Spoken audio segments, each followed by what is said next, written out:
열왕기상 19장. 아합은 엘리야가 한 일을 예언자들이 살육당한 일까지 모두 이세벨에게 알렸다. 이세벨은 즉시 엘리야에게 전령을 보내 위협했다. 신들이 이번 일로 너를 응징하고 나도 너에게 대갚아주겠다. 내일 이맘때까지 너도 그 예언자들의 하나처럼 반드시 죽을 것이다. 사태가 심각하게 돌아가는 것을 보고 엘리야는 유다 남쪽 끝 부엘세바로 필사적으로 달아났다. 그는 젊은 종을 그곳에 남겨두고 사막으로 하룻길을 더 들어갔다. 외구로 로뎀나무에 이르러 그는 그 그늘 아래 쓰러졌다. 모든 것을 끝내고 싶은 마음밖에 없었다. 그저 죽고 싶은 마음뿐이었다. 하나님, 이만하면 됐습니다. 저를 죽여주십시오. 저는 제 조상들과 함께 무덤에 들어갈 준비가 되었습니다. 그는 기진맥진하여 외구로 로뎀나무 아래에서 잠이 들었다. 갑자기 천사가 그를 흔들어 깨우며 말했다. 일어나서 먹어라. 그가 둘러보니 놀랍게도 바로 머리맡에 숯불에 구운 빵 한 덩이와 물 한 병이 있었다. 그는 식사를 한 뒤에 다시 잠이 들었다. 하나님의 천사가 다시 와서 그를 흔들어 깨우며 말했다. 일어나 좀 더 먹어라. 갈 길이 멀다. 그는 일어나서 실컷 먹고 마신 후에 길을 떠났다. 그는 음식을 먹고 힘을 얻어 하나님의 산 호렙까지 밤낮으로 40일을 걸었다. 그는 그곳에 이르러 어느 굴 속으로 들어가 잠이 들었다. 그때 하나님의 말씀이 그에게 임했다. 엘리야야, 여기서 무엇을 하고 있느냐? 엘리야가 말했다. 저는 마음을 다해 만군의 하나님을 섬겨왔습니다. 그러나 이스라엘 백성은 주님의 언약을 버린 채 예배 처소를 부수고 주님의 예언자들을 죽였습니다. 저만 홀로 남았는데 이제 그들이 저마저 죽이려고 합니다. 그러자 하나님의 말씀이 다시 들려왔다. 나 하나님이 지나갈 것이니 너는 가서 산 위에서 하나님 앞에 주의하여 서 있어라. 거센 폭풍이 산들을 가르고 바위들을 부수었으나 하나님은 그 바람 속에 계시지 않았다. 바람이 지나가고 지진이 일어났으나 하나님은 그 지진 속에 계시지 않았다. 지진이 지나가고 불이 일었으나 하나님은 그 불 속에 계시지 않았다. 불이 지나간 뒤에 부드럽고 고요한 속삭임이 들려왔다. 고요한 음성을 들은 엘리야는 큰 겉옷으로 얼굴을 덮고 굴 입구로 가서 섰다. 고요한 음성이 물었다. 엘리야야, 말해보아라. 내가 여기서 무엇을 하고 있느냐? 엘리야가 다시 말했다. 저는 마음을 다해 하나님, 만군의 하나님을 섬겨왔습니다. 그러나 이스라엘 백성은 주님의 언약을 버린 채 주님의 예배 처소를 부수고 주님의 예언자들을 죽였습니다. 저만 홀로 남았는데 이제 그들이 저마저 죽이려고 합니다. 하나님께서 말씀하셨다. 사막을 지나 내가 온 길로 돌아가서 다마스쿠스로 가거라. 거기에 이르거든 하사엘에게 기름을 부어 아람 왕으로 세워라. 그리고 님시의 아들 예후에게 기름을 부어 이스라엘 왕으로 세워라. 마지막으로 아벨 무올라 출신 사밧의 아들 엘리사에게 기름을 부어 내 뒤를 이을 예언자가 되게 하여라. 누구든지 하사엘에게 죽음을 면하는 자는 예후에게 죽을 것이고 예후에게 죽음을 면하는 자는 엘리사에게 죽을 것이다. 그러나 나는 7,000명을 남겨놓을 텐데 그들은 바알신에게 무릎 꿇지 않고 그 신상에 입 맞추지 않은 자들이다. 엘리야가 엘리사를 부르다. 바로 그곳을 떠난 엘리야는 밭에서 사밧의 아들 엘리사를 만났다. 거기에는 멍에를 메고 밭을 가는 소 12쌍이 있었는데 엘리사는 12번째 쌍을 맡고 있었다. 엘리야가 엘리사 곁으로 다가가 자신의 겉옷을 그에게 던져주었다. 그러자 엘리사는 소를 버려두고 엘리야에게 달려가 말했다. 부탁입니다. 제 아버지와 어머니께 작별 인사를 하게 해 주십시오. 그 후에 당신을 따르겠습니다. 그렇게 하여라. 엘리야가 말했다. 하지만 방금 내가 너에게 한 일을 잊지 마라. 엘리사가 떠났다. 그는 자기 소 한 쌍을 끌고 가서 잡고 쟁기와 기구로 불을 피워 고기를 삶았다. 이별할 가족을 위해 정성껏 준비한 식사였다. 그 후에 엘리사는 엘리야를 따라가서 그의 오른팔이 되었다. 열왕기상 20장. 그 즈음에 아람 왕 베나닷이 그의 군대를 소집했다.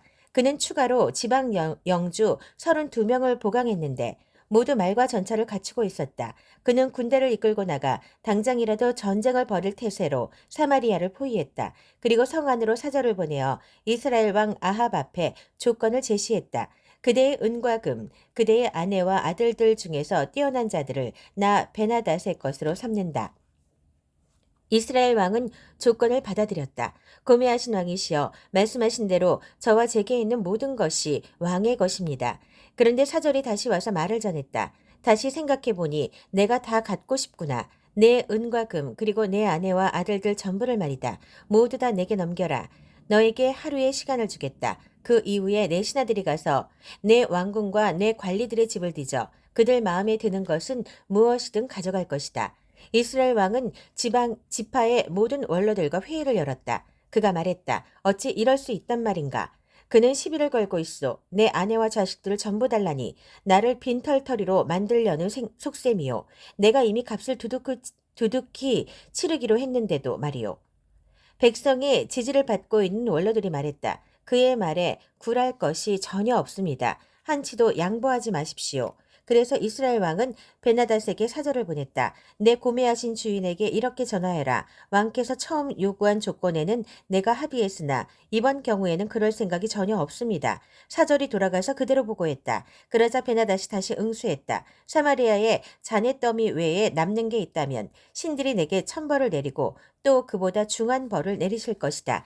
이스라엘 왕이 대받아쳤다. 잘 생각해 보십시오. 싸움이란 시작하기는 쉬워도 끝내기는 어려운 법입니다. 이 전가를 들을 때에 베나닷은 야전 막사에서 영주들과 거의 술판을 벌이고 있었다. 취중에 그가 신복들에게 지시했다. 그들을 쫓아가라. 그래서 그들은 성을 공격했다. 바로 그때 한 예언자가 홀로 이스라엘 왕 아합을 찾아와 말했다. 하나님의 말씀입니다. 너는 이 무리를 잘 보았느냐? 자, 다시 보아라. 내가 오늘 그들을 너에게 넘겨주겠다. 그러면 너는 내가 하나님인 것을 한치의 의심도 없이 분명히 알게 될 것이다. 아합이 말했다. 정말이십니까? 그렇다면 이 일을 해낼 자가 누구입니까? 하나님께서 말씀하셨다. 지방 지도자들의 젊은 특전 대원들이다. 아합이 말했다. 그럼 누가 공격을 진두지휘합니까? 하나님께서 말씀하셨다. 바로 너다.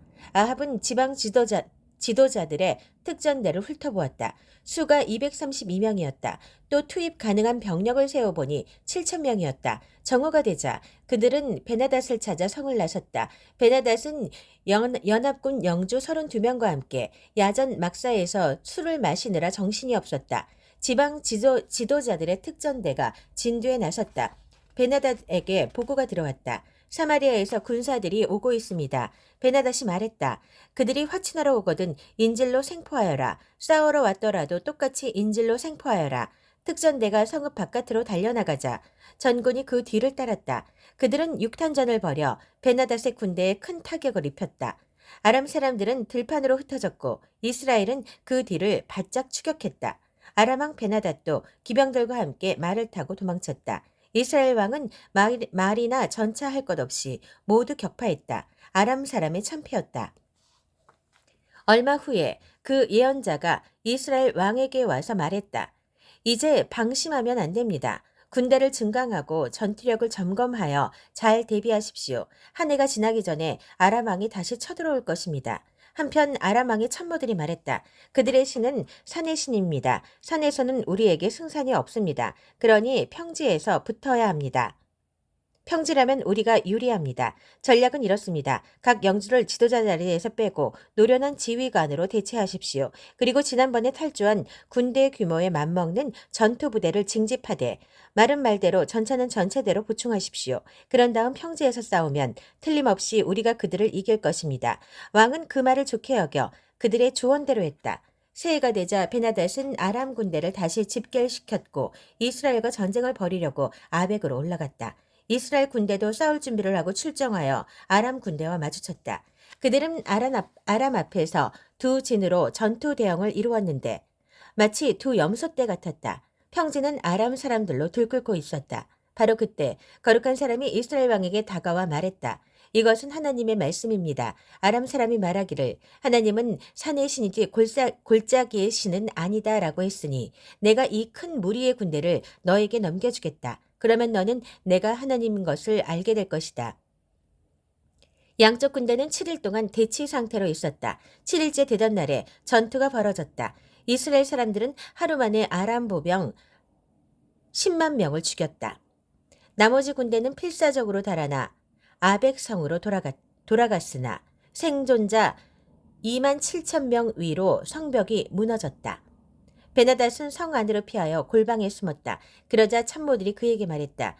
우리가 듣기로 이스라엘 왕들은 신사적이라고 합니다. 그러니 우리가 낡은 삼배자루를 걸친 뒤 휴전에 백기를 들고 이스라엘 왕 앞에 나가면 어떻겠습니까? 혹시 그가 왕을 살려줄지도 모르지 않습니까? 그래서 그들은 그렇게 했다. 그들은 낡은 삼배자루를 걸치고 백기를 들고 이스라엘 왕에게 가서 말했다. 왕의 종 베나닷이 부디 나를 살려주십시오 하고 말했습니다. 아합이 말했다. 그가 아직 살아있다는 말이냐? 살아있다면 그는 나의 형제다. 그들은 그것을 좋은 징조로 여기고 모든 일이 다 잘 되리라고 결론지었다. 베나닷은 두말할 것 없이 당신의 형제입니다. 왕이 말했다. 가서 그를 데려오너라. 그들은 가서 전차로 베나닷을 데려왔다. 아합이 말했다. 나는 내 아버지가 당신 아버지에게서 빼앗은 성읍들을 돌려줄 용의가 있어. 또 내 아버지가 사마리아에 한 것처럼 다마스쿠스에 당신 본부를 두어도 좋소. 내가 당신을 호위하여 고국으로 보내드리겠소. 그러고는 그는 베나닷과 언약을 맺고 그를 전송했다. 예언자들 가운데 한 사람이 옆에 있는 사람에게 말했다. 하나님의 명령이니 그분을 위해 나를 쳐서 상처를 입게 하여라. 그러나 그 사람은 때리려고 하지 않았다. 그 예언자는 그에게 말했다. 내가 하나님의 명령에 순종하지 않았으니 이 자리를 떠나자마자 사자가 너를 공격할 것이다. 그 사람이 그 자리를 떠나기가 무섭게 사자가 나타나서 그를 공격했다. 그 예언자는 또 다른 사람을 찾아 나를 쳐서 상처를 입게 하라고 말했다. 그 사람은 그대로 했다. 피가 나도록 그의 얼굴을 세게 쳤다. 그러자 예언자는 자기 눈에 붕대를 감고 길가에 자리를 잡은 뒤 왕을 기다렸다. 얼마 후 왕이 그곳을 지나가자 예언자는 왕에게 큰 소리로 외쳤다. 왕의 종인 제가 한창 치열한 전투 중에 있는데 어떤 사람이 나타나 포로 하나를 저에게 맡기며 말했습니다. 목숨을 걸고 이 사람을 감시하여라. 그가 없어지기라도 하면 내가 큰 대가를 치를 것이다. 하지만 제가 바쁘게 이것저것을 하다 보니 그가 없어지고 말았습니다. 이스라엘 왕이 말했다. 방금 너 스스로 내 판결을 내렸다.